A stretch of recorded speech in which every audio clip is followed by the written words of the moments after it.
আমরা যখন যে পরিস্থিতিতেই থাকি না কেন সব সময় অবশ্যই আমরা আল্লাহকে স্মরণ করব। আপনারা জানেন আমি এখন পর্যন্ত মন থেকে আল্লাহর কাছে যা চেয়েছি আমার আল্লাহ কিন্তু নিরাশ করেনি। আল্লাহর রহমতে আমি সেটা পেয়েছি, আল্লাহ আমাকে সেটা দান করেছে। আলহামদুলিল্লাহ, আলহামদুলিল্লাহ, আল্লাহর কাছে লাখো কোটি শুকরিয়া।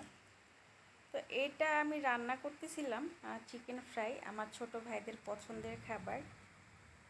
তো তখন আমি ছিলাম আমার মামার বাসায়। তো মামি একটু অসুস্থ, এই কারণে আমি মামার বাসায় গিয়েছিলাম। ভিডিও শুরুতে আমি বলছিলাম যে আল্লাহর কাছে মন থেকে কিছু চাইলে অবশ্যই আল্লাহ তার মনের আশা পূরণ করে, সেটা যদি হয় নেক চাওয়া। আমার মনের অনেক বড় একটা চাওয়া বা ইচ্ছে পূরণ হতে যাচ্ছে আলহামদুলিল্লাহ। আর অবশ্যই ধৈর্য রাখতে হবে, ধৈর্য সহকারে আল্লাহর কাছে চাইতে হবে। এক সময় না এক সময় আল্লাহ কিন্তু আপনার চাওয়াটা অবশ্যই পুরো করে দেবে ইনশাআল্লাহ, সহজ করে দেবে সব কিছু। তো আমি কথা বলতে বলতে চিকেনটা কিন্তু ম্যারিনেট করে ফেলছি, এখানে সবগুলো উপকরণ দিয়ে দিচ্ছি, আমি আমার মতো করে করছি আর কি।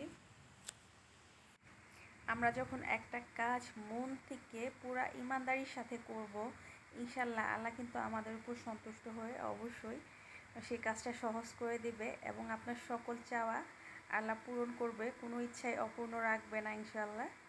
তো রান্নাঘরে ভীষণ গরম ছিল, আমার ছোট ভাইটা পাশে এসে দাঁড়িয়ে বলছিল, আপু তোমার গরম লাগতেছে না, তুমি পরে করো, এগুলো আমরা পরেই খাবো। তো ওরা আবার আমার খুব খেয়াল রাখতো। এখন ওরা অনেক বড় হয়ে গেছে, যদিও বয়স কম কিন্তু অনেক হাতে পায়ে অনেক বড় হয়ে গেছে, অনেক কিছু বুঝে ওরা।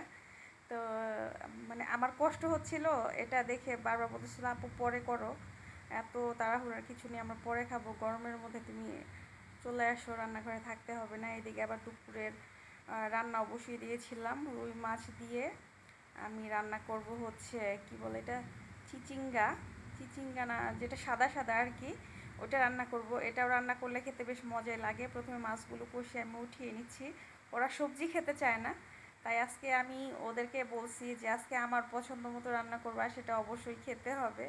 তো এই সবজি দিচ্ছি বলে ওরা আবার একটু ইয়ে করতেছে যে আল্লাহ এটা রান্না করতেছে, এটা কেমন লাগবে, সে আমি বললাম যে আজকে খেয়ে দেখবা কেমন লাগে, যদি ভালো না লাগে তখন বলবা। তো টমেটোগুলো একটু শক্ত, যেহেতু এখন টমেটো সিজন ছিল না, তো এটা বেশ কয়েকদিন আগেকার ভিডিও। তো শক্ত বলে আমি দুইটা সবজি একসঙ্গেই দিয়ে দিলাম যাতে নরম হয়, সবজিটা খুব ভালো করে কষিয়ে এখন আমি এর মধ্যে এই যে মাছটা দিয়ে দিব।